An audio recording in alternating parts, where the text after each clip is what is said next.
Good evening, beautiful people at TikTok. Still rocking that canary yellow, still Sunday. So tonight, Cacio Pepe.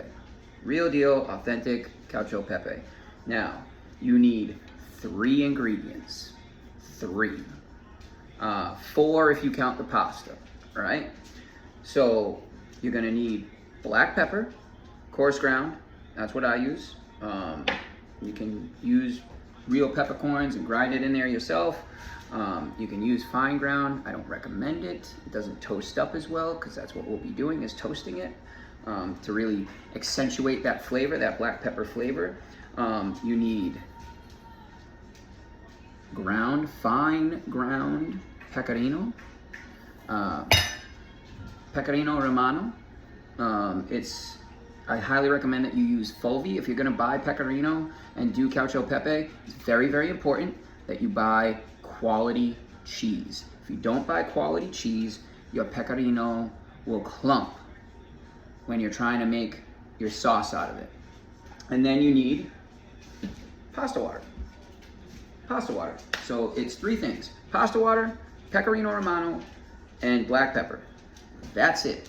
Like most authentic Italian dishes, it's about simple, fresh ingredients, not a lot of them, and just applied in the proper manner, okay? So the way that I do it, the way that I do my Cacio Pepe is I do it in a bowl. Because like carbonara, Cacio Pepe,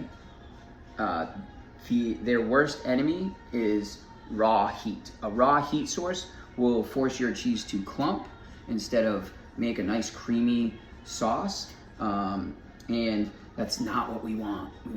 We want a nice creamy cheese sauce with black pepper. Get all that flavor in there. It's one of my old chefs, Chef David, one of my old chef's favorite dishes. Cooks it all the time at home. One of my favorite dishes when I was teaching classes. I love to teach this class because I knew I crush it every single time. Basically because it's simple, but if you don't know how to do it correctly, it can rack your brain, and it can be very, very frustrating. So, while we're waiting for our pasta to boil, I'll tell you a little bit about Pecorino Romano. Pecorino Romano is going to be a sheep's milk cheese, which is what gives it that white color, rather than the cow's milk cheese gives it. Cow's milk cheese is like yellow in color, okay? Where sheep's milk is going to be whiter in color. This is a little saltier than your regular, Parmesan, because it's very similar to Parmesan. It's just a little saltier, and I love it. I buy the fulvi pecorino, and it's aged 60 days or more, and you'll tell the difference because it will have a black wax on the outside. If it does not have a black wax on the outside, it is not fulvi, and you should not use it because it is not the best pecorino romano you can buy. Now, my water is starting to boil, so that's good. I've already made 2 fresh pasta nests. And it's gonna be traditionally made with spaghetti. I like, spaghettini. I like a little bit thinner of a spaghetti. So spaghettini, angel hair will work, or capellini, which is angel hair.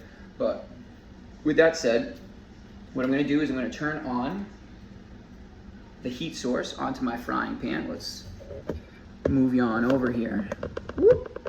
Okay, all right, we're in. Now, boiling water, and the pasta water is what we're going to use to thicken the sauce and make it really nice and rich. Okay, now you'll see my pan getting hot. I'm gonna add a little bit of pepper. Actually, a lot of pepper, because I like my Cacio Pepe to be very peppery. All right. If there's only 2 ingredients, you might as well add a lot of it, right? Now, you might be asking yourself, well, Chef Randy, why is this in a bowl and why does it have a spoon? Well, because we're gonna add the pasta water to the cheese to make a paste, and then we're gonna add that paste to the pasta in the bowl. And then we're going to add more pasta water as needed as we're mixing it, okay? As we're mixing it to make our nice creamy sauce, okay? So let me get a couple plates out here. Whoop. Perfect. Now, this is just toasting, all right? And now what you don't want to like burn it, okay? You don't want to see it smoke. A good way to tell when it's done is it becomes aromatic, right? So you can smell that pepper. Don't lean over it and give too much of a huff because you'll cough and you'll feel like you're dying. But it's already aromatic. I can smell it. It's good. Good to go, right? So then I'll just add this to the bowl. Perfect. And we'll get rid of this pan.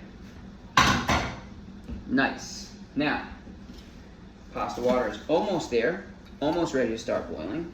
Now, when you're cooking fresh pasta, if you're cooking regular pasta, that's fine. Dry pasta that you buy at the store, that's fine.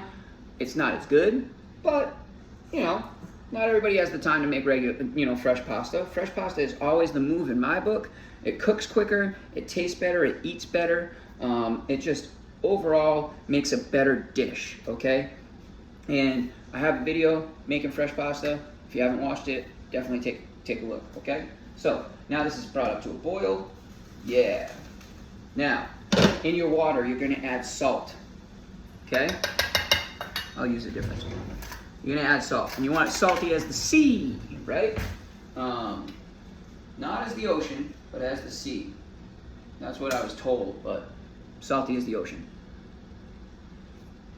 Oh, it's got a good salt content. And that's gonna make it so that we don't have to add any more salt to our dish, okay? So, we're gonna drop this in. And I'm using a strainer inside of my pot. As I'm dropping it in, you can see I'm breaking it up so that it doesn't stick together, okay? All right, this is gonna be some good pasta. It's perfect, actually. Oh, we got a little stickage there. That's okay. That's why we break it up, right? As you drop it, you're gonna give it a little stir. Okay, perfect. Very nice, very nice. All right. Now, fresh pasta takes right around 5 to 6 minutes. Regular pasta, 10 minutes, and it's not gonna offer as much starch, okay? Because dry pasta is made from a semolina, as opposed to fresh pasta is made from 00 flour. Well, when I make it from 00 flour. So the 00 flour offers a higher starch content, all right? And the higher starch content is gonna help us to get our sauce nice and thick, okay? So, as this is cooking, the starch is already in the water. So I'm gonna take a measuring cup or a ladle you can use, and I'm gonna add some of this starch water, some of this pasta water, around the edges of my pecorino. And then I'm gonna mix it. And what I'm doing is I'm making a paste. So I'm looking for a kind of wallpaper paste-like consistency. And we're probably gonna have to add a little bit more to that, add a little bit too much water. That's why we got the cheese in the grater here. All right. You want a nice fine grade, okay? You don't wanna mess around and not get a fine grade. That's why I use a microplane. All right. And that's good. That's good. And we're gonna add more cheese to it as we mix it, I'm sure. Because who doesn't like cheese? Yeah. I love cheese. I'm a big fan of the cheese.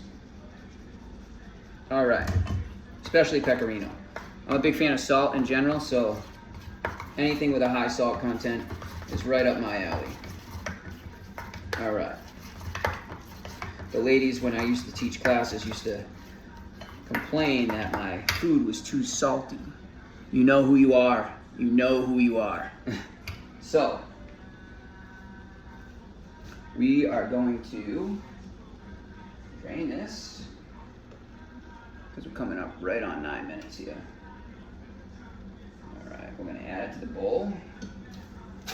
Perfect. I'm gonna add my paste. It comes together that quickly.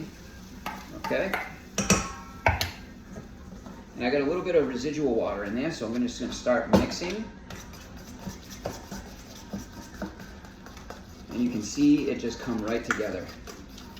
All right, perfect. It's actually perfect the first time, right there. Look at that, and here we go. And we're plating.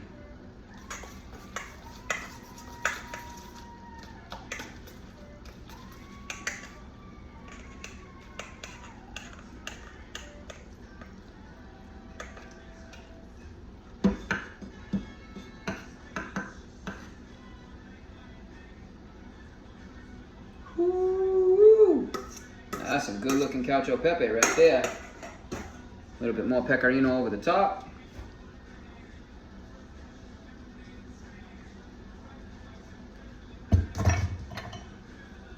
And there we go. Beautiful Cacio Pepe. Now, I always say you should taste it. So we'll pull out a fork.